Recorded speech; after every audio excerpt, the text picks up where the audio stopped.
up po ngayon ang aking mga ex-employer na andito sila ngayon sa Singapore, kaya mag-breakfast daw kami sa may Mandarin Hotel.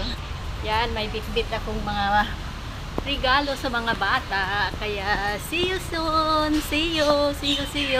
Tingnan natin kung anong ganap ngayon guys na mangyayari, kaya lang hindi ako makakuha ng video kasi very private sila sa kanilang mga live, kaya pictures na lang mamaya.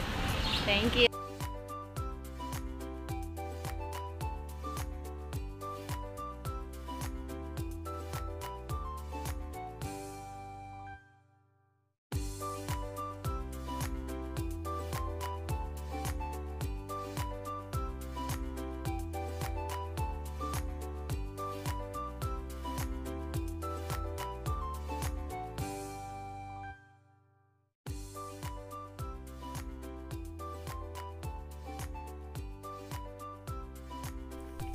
Hello guys, today's video po, i-open po natin yung ating regalo na galing po sa aking mga amo.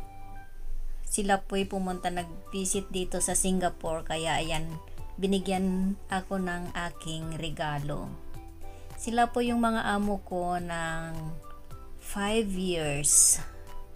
5 years and October, November, December.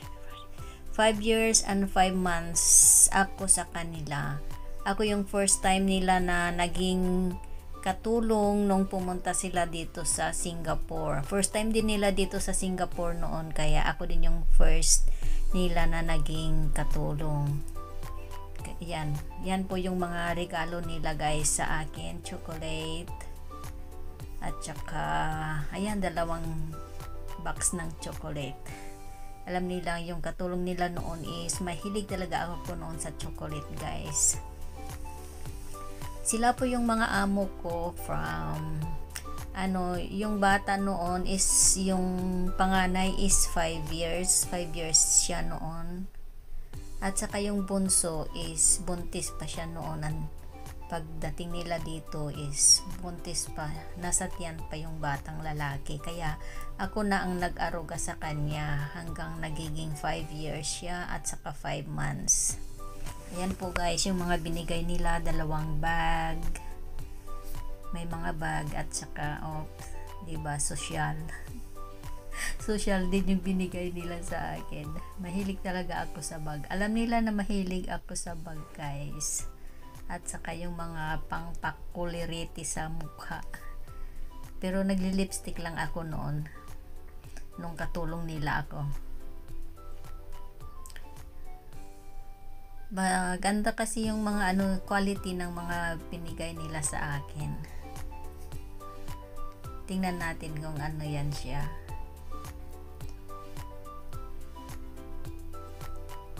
It's lips. No.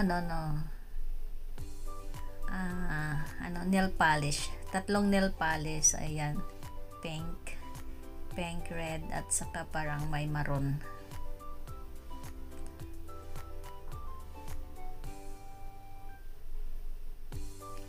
Yan po, binigay nila sa akin. Tsaka isang bag. Kasi sila, magalanti talaga. Sila yung amo kong na pinakagalanti guys. Kahit sa pera, mapera man or mga bagay-bagay, mapagbigay talaga sila. Generous. Napaka-generous nila sa akin noon. Kaya medyo nakapag-ipon-ipon ako. Ayan yung pangalawang bag guys. Yung parang siya.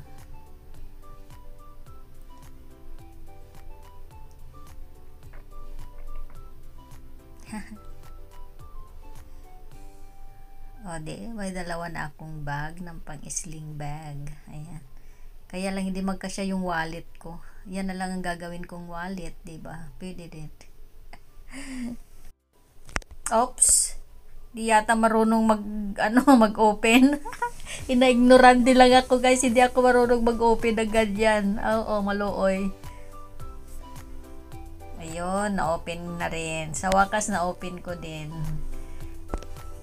Natutunan ko din. kung paano siya i-open. Iangat lang pala yung parang sa taas. Ayan po yung mga laman ng mga binigay nila sa akin. Lip gloss, lipstick, eyeshadow, mascara, lip balm. Mahilig talaga sila sa lip balm. Alam nila kasi ako, mahilig lang ako sa lipstick at saka eyeshadow. Kaya yan lang ang binigay sa akin. Hindi ako mahilig sa makeup. Hindi ako mahilig sa makeup, guys.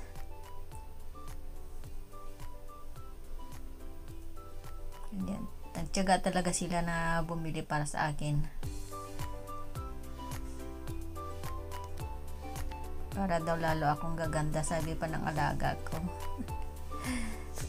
Yung babae is 13 years old na siya ngayon. Yung lalaki is 8 years old.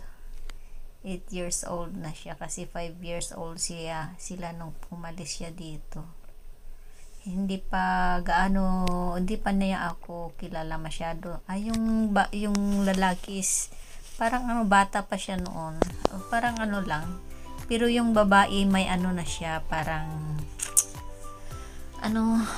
may isip na siya.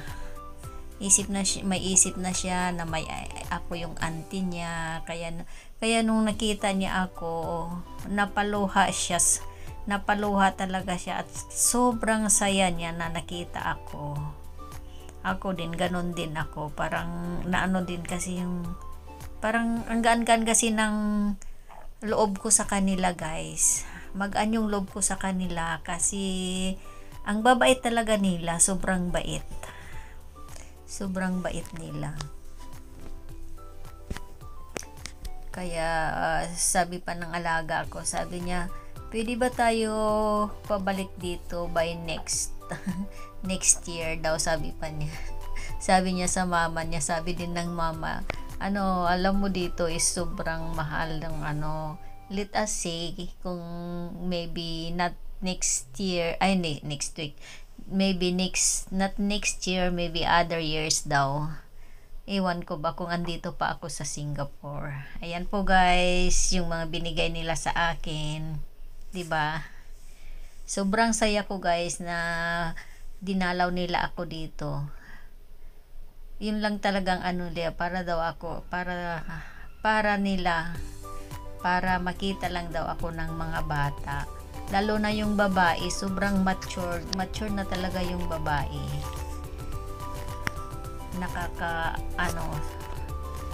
Ano ba yan? Nawili. Ano ba yan sa sa ang laman nito, Tagalog? guys, Parang galing yan sa na yung aking isipan niya sa akin. binigay nila. Kasi nung umalis sila dito sa Singapore, Auntie, happy na siya? birthday. 8 years old. Guys, 8 years old na siya, kaya parang lagi kasi kaming magkasama noon. Pag sinusundo ko siya, pinupuntahan ko siya sa school, ako yung ini-introduce niya na auntie niya. Sweet yung bata, this is my auntie. Parang pag may program sa school, sabi niya, auntie, this is my auntie. In-introduce niya ako sa kanyang mga kaklase. Ayan, guys, ito po ang birthday card na galing sa aking mga amo from United States. Yan, guys. May sikan pa, guys. Abangan nyo. Ay, hindi. Auntie, May happy i-open ako birthday. ulit kasi nagkita Ito po, kami guys. ulit. Thank you. Ayan po yung binigay ni Nagkita amo. kami ulit, guys, sa last dinner. May dinner pa kami na pinuntahan. Nag-dinner kami sa restaurant, kaya yon ang last na pagkikita na namin at sila na ay Dear bumalik auntie, sa basahin ko, United guys, ha? States. Dear auntie, we all wish you a happy birthday. Happy birthday. We have been really lucky to have you do everything you did for this family. We miss you so much and hope to see you soon. You are the best auntie in the whole wide world. You are the best auntie in the whole world. Love, Raiken, Ayana. Ayan, guys.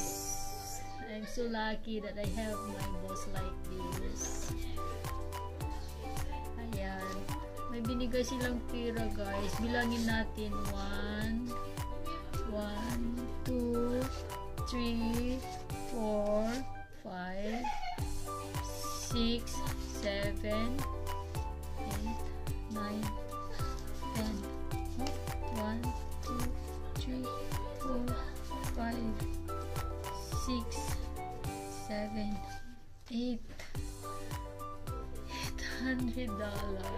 Oh my God! Galing to sa aking mga amo. I can't imagine. May bonus na ako. Ay, thank you so much. Ay, may bonus na si Elma. Thank you.